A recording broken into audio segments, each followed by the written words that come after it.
পবিত্র ঈদুল আজহা উপলক্ষে ডক্টর মোহাম্মদ ইউনূস একটি ভাষণ দিয়েছেন জাতির উদ্দেশ্যে। তার এই ভাষণ কেবলমাত্র ঈদের শুভেচ্ছা বিনিময় ছিল না, এটি গতানুগতিক ছিল না। ২ নম্বর হলো যে তার কাছ থেকে এই সময়টাতে এরকম একটা ভাষণ কেউ আশাও করেনি। আমাদের দেশে সাধারণত নির্বাচিত যারা জনপ্রতিনিধি হন, রাষ্ট্রপতি অথবা প্রধানমন্ত্রী, তারা ভাষণ দেন। ভাষণ শুনুক বা না শুনুক, কিন্তু তারা ভাষণ দেন। তাদের কাছে জনগণের একটা এক্সপেকটেশন থাকে এবং এটি একটা ট্র্যাডিশন। তো সেই দিক থেকে যেহেতু ডক্টর মোহাম্মদ ইউনূস কোনো নির্বাচিত প্রতিনিধি নন, তো বারে বারে তিনি জনগণের কাছে এসে তিনি ভাষণ দেবেন অথবা প্রিয় দেশবাসী বলবেন। মানে একজন অনির্বাচিত ব্যক্তির মুখ থেকে প্রিয় দেশবাসীর যে শব্দটি, এটি আসলে মানুষ আশা করে না, এটা শুনতে ভালো লাগে না। তো সেদিক থেকে তিনি যে কবারই আসছেন, এসে প্রিয় দেশবাসী বলছেন, ততবারই মানুষের কানে এই শব্দগুলো বেজেছে। যাই হোক, তিনি যদি পবিত্র ঈদুল আজহার শুভেচ্ছা জানাতেন, তার মাথায় যদি একটা টুপি থাকতো, তিনি যদি, যেহেতু তিনি ইসলামপন্থীদেরকে রিপ্রেজেন্ট করেন এবং বাংলাদেশে যারা তৌহিদি জনতা রয়েছেন, তিনি বলতে গেলে এখন তৌহিদি জনতার সবচেয়ে আকর্ষণীয় বস্তু, আকর্ষণীয় মানুষ, আকর্ষণীয় মনুমেন্ট। তো সেই দিক থেকে যদি সবাইকে বলতেন আসসালামু আলাইকুম রাহমাতুল্লাহি ওয়া বারাকাতুহু, এভাবে বলতেন, অথবা তিনি বলতেন নাহমাদুহু ওয়া নাস্তাইনুহু ওয়া নাস্তাগফিরুহু ওয়া নাউযু বিল্লাহি মিন শুরুরি ওয়া আনফুসিনা ওয়া মিন সাইয়্যাতি আমালিনা, এভাবে শুরু করতেন। এবং এটা ওনার জন্য কোনো বিষয় ছিল না। উনি ইংরেজি ভাষা জানেন, বাংলা ভাষা জানেন, চট্টগ্রামের আঞ্চলিক ভাষা জানেন। তো সেখানে আরবিতে এরকম ১০-১২টি লাইন, এটা তো দেখে দেখে পড়েছেন উনি। এগুলো দিয়ে যদি তিনি শুরু করতেন তাহলে জিনিসটা সুবিধা হতো। কিংবা পবিত্র ঈদুল আজহা, এটার মর্মবাণী কি, কোরআনে কি বলা হয়েছে, হাদিসে কি বলা হয়েছে, এগুলো নিয়ে ২০-২৫ সেকেন্ড যদি তিনি কথা বলতেন, তাহলে তার যারা শুভার্থী, ইসলামপন্থী যারা লোকজন রয়েছেন, তারা খুব খুশি হতেন। তো তিনি সেই কাজটি করেননি। এবং এই যে পবিত্র ঈদুল আজহার যে ভাব গাম্ভীর্য, শুভেচ্ছা জানানো, এটাও না করে এই সময়টিতে তিনি তার নিজের গুণগান করার চেষ্টা করেছেন। তিনি কি করেছেন অতি পূর্বে, যা এখনো কেউ করেননি। তারপর তার বক্তব্যে তিনি ইচ্ছাই হোক অনিচ্ছাই হোক, ভয়ে হোক খুশিতে হোক আনন্দে হোক, তিনি শেখ হাসিনাকে নিয়ে একটি ভয়ঙ্কর মন্তব্য করেছেন। তার জন্য, মানে শেখ হাসিনার জন্য নয়, তিনি বলেছেন পলাতক প্রধানমন্ত্রী। তো তিনি এই যে পলাতক প্রধানমন্ত্রী, এই কথার মাধ্যমে যদি কেউ ধরে নেয় যে তিনি ডক্টর মোহাম্মদ ইউনূস শেখ হাসিনাকে এখনো প্রধানমন্ত্রী হিসেবে স্মরণ করছেন, মান্য করছেন, কিন্তু তাকে প্রেজেন্ট টেন্স বলছে না, তিনি পালিয়ে গেছেন। তো শেখ হাসিনা যেহেতু পালিয়ে গেছেন, এখন গদি তো খালি থাকবে না, এই জন্য তিনি ওই জায়গাতে অন্তর্বর্তীকালীন শেখ হাসিনা না আসা পর্যন্ত তিনি সেখানে বসেছেন। এইভাবে যদি কেউ ব্যাখ্যা করে, আপনি কি বলবেন? তার এই কথাটা বলার কোনোই দরকার ছিল না। তিনি বলতেন যে সাবেক প্রধানমন্ত্রী বা সাবেক সরকার যে কাজ করে গেছে, বা শেখ হাসিনা যেভাবে কাজ করে গেছেন, এই ক্ষতি হয়েছে। কিন্তু তিনি যখনই পলাতক এবং প্রধানমন্ত্রী এই দুটো শব্দ একত্র করেছেন, এটি একটা প্রেজেন্ট টেন্সে পরিণত হয়েছে এবং এটাকে বলা হয় প্রেজেন্ট পারফেক্ট কন্টিনিউয়াস টেন্স। অতীত থেকে শুরু হয়ে এখন পর্যন্ত চলছে, মানে তিনি প্রধানমন্ত্রী কিন্তু পলাতক পদে আছেন এখন পর্যন্ত। তো এই ভুলগুলো হয়ে যায় মানুষ যখন খুব বেশি গেমিং করতে চায়, খুব বেশি রিমিক্স করতে চায়, খুব বেশি আশ্চর্য করে দিতে চায় মানুষকে, খুব বেশি জনপ্রিয় হতে চায়, তখন এই ধরনের সমস্যা হতে পারে। তো সেই দিক থেকে আমি এই যে তিনি শেখ হাসিনাকে পলাতক প্রধানমন্ত্রী বলেন, এটা নিয়ে আলাদা একটা ভিডিও করব এবং সেটা আপনাদের ভালো লাগবে আশা করি। যাই হোক, এনিওয়ে, তো তিনি কেবলই মাত্র তার এই বক্তব্য ঈদুল আজহা, পবিত্র ঈদুল আজহা, এর মধ্যে তিনি রাখেননি, সীমাবদ্ধ রাখেননি। এবং তিনি আমি তার ভাষণটি ওইভাবে কি বলবো, আমাকে ওরকম আকর্ষণ করেনি। আমি দেখেছি হালকা একটু, কিন্তু পবিত্র ঈদ উল আজহা এই শব্দটি তিনি উচ্চারণ করেছেন কিনা আমি বলতে পারবো না। এর কারণে একটা শক্ত শব্দ, আরবি উচ্চারণ স্পষ্ট না হলে এই শব্দটি ভালো হয় না। তো যাই হোক, তিনি সেটি কিভাবে বলেছেন, তার গুণমুগ্ধ লোকজন কিভাবে নিয়েছেন, সেটি বড় কথা নয়। বড় কথাটা হলো তিনি এই পবিত্র ঈদ উল আজহার এই ভাবগাম্ভীর্য, matter of sacrifice, matter of purity, তারপর যাকে বলা হয় ম্যাটার অফ হেরিটেজ, এই সব কিছুর বাইরে গিয়ে তিনি রাজনীতিকে টেনে নিয়ে এসেছেন।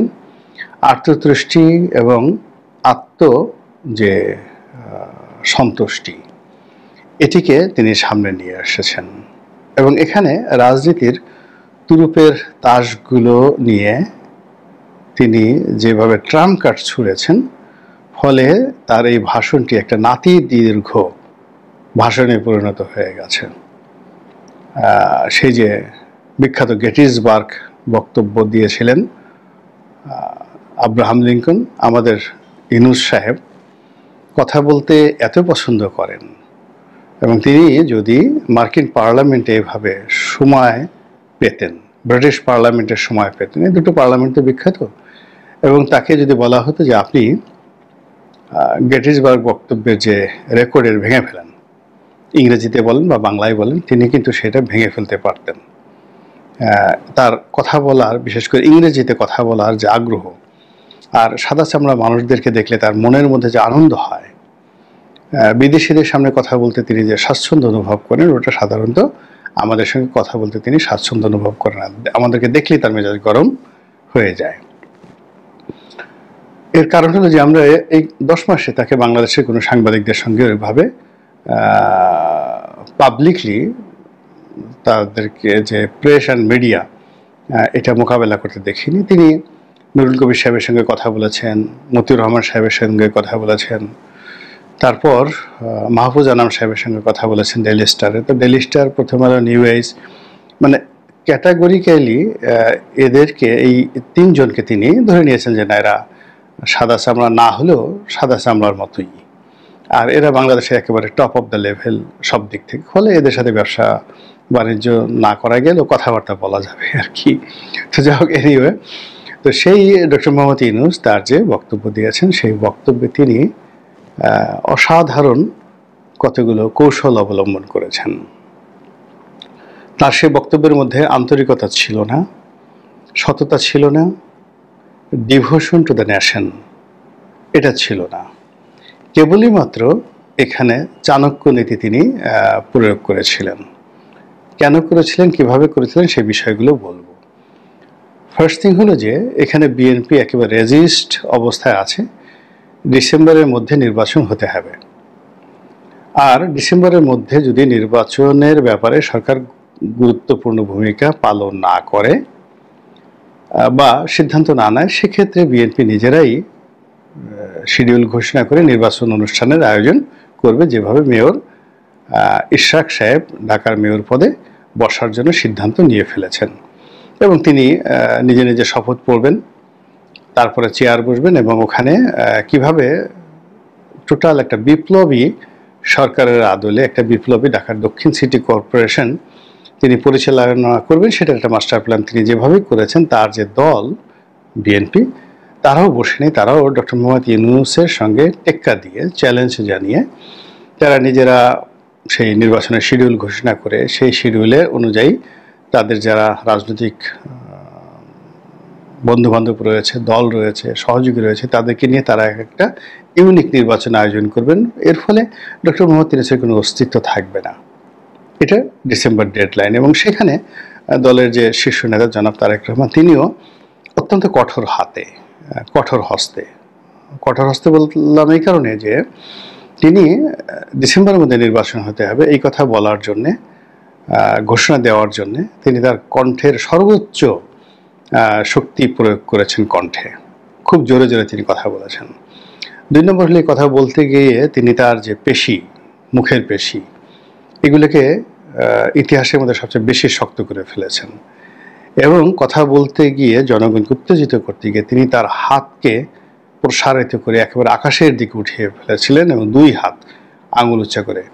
বঙ্গবন্ধু 1 হাত উঁচু করতেন, শেখ হাসিনা 1 আঙুল উঁচু করতেন, কিন্তু তিনি একেবারে 2 হাতের 10টি আঙ্গুল একসাথে রেখে পাঞ্জা, মানে একেবারে সামনে পাঞ্জা দেখিয়ে তিনি জনগণকে আশ্বস্ত করার চেষ্টা করেছেন যে আমার এই হাত যতদিন থাকবে, আমার হাতের পাঞ্জা যতদিন থাকবে, আমার এই হাতের 10টি আঙুল যদি সত্য হয়, তবে ডিসেম্বরের মধ্যে নির্বাচন হবে, এরকম। তো সেক্ষেত্রে আসলে ডক্টর মোহাম্মদ ইউনূসের ভয় পাওয়ারই কথা।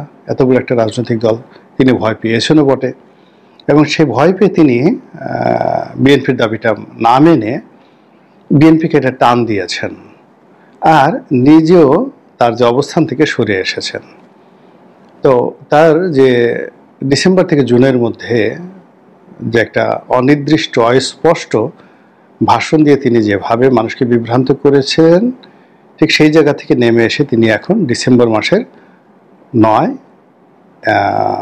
যাকে বলা হয় এপ্রিল মাসের প্রথম সপ্তাহে নির্বাচনের ব্যাপারে একটা ডেডলাইন ঘোষণা করেছেন, আর বলেছেন যে আমি আমার কথা বলে দিলাম, এখন ইলেকশন কমিশন ডিসেম্বর মাসের প্রথম সপ্তাহের কয় তারিখে নির্বাচন হবে সেটার অনুযায়ী তারা তফসিল ঘোষণা করবে। তো এতে করে যারা সাধারণ মানুষ তারা চিন্তা করবেন যে এই লোক আর কি করবে বলেন। বিএনপির দাবি অনুযায়ী তিনি তো সেই এপ্রিল, তারপরে মে, জুন, মানে 3 মাস পিছিয়ে এসেছেন। তো 3 মাস যদি তিনি পিছিয়ে আসেন, তাহলে বিএনপিরও তো 3 মাস এগিয়ে গেলে অসুবিধাটা কি? জানুয়ারি, ফেব্রুয়ারি, মার্চ 3 মাস এগিয়ে গেলে তাদের তো কোনো অসুবিধা নেই। তো এরকমভাবে টানা হেঁচড়া যখন হয়, তখন পথটি পিচ্ছিল হয়ে যায়, রিল্যাক্স হয়ে যায়। যেমন আপনি ধরেন একটা গরু, তো সেটাকে একেবারে বা এমনভাবে তার গলার রশিটা বেঁধে একটা গাছের সাথে বেঁধে দিলেন যে সে একটু নড়তে পারলো না।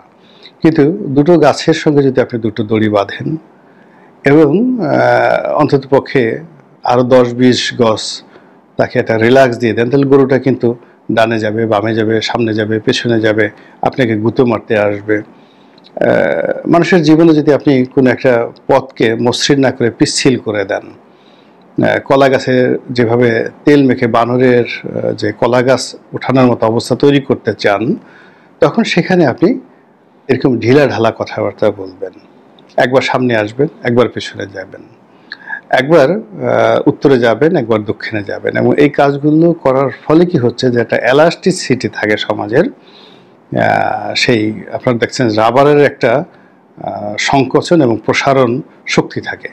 তো বারবার যদি আপনি রাবারকে টানেন, রাবারের প্যান্ট যারা পরছেন ছোটোকালে মনে আছে যে একটা সময় সেটার যে ইলাস্টিসিটি এটা ছেড়ে দিত, তখন এই প্যান্টগুলো খুলে পড়তো, বাচ্চা ছেলেদের মেয়েদের প্যান্ট খুলে পড়তো। তো ওইরকম একটি অবস্থা। তো এখন রাজনীতিরও প্যান্ট খুলে পড়ার অবস্থা হয়েছে। এর কারণ হলো ডিসেম্বর থেকে জুন এর মধ্যে যে কোনো দিন হতে পারে। ভালো, এইভাবে 10 মাস কাটালেন।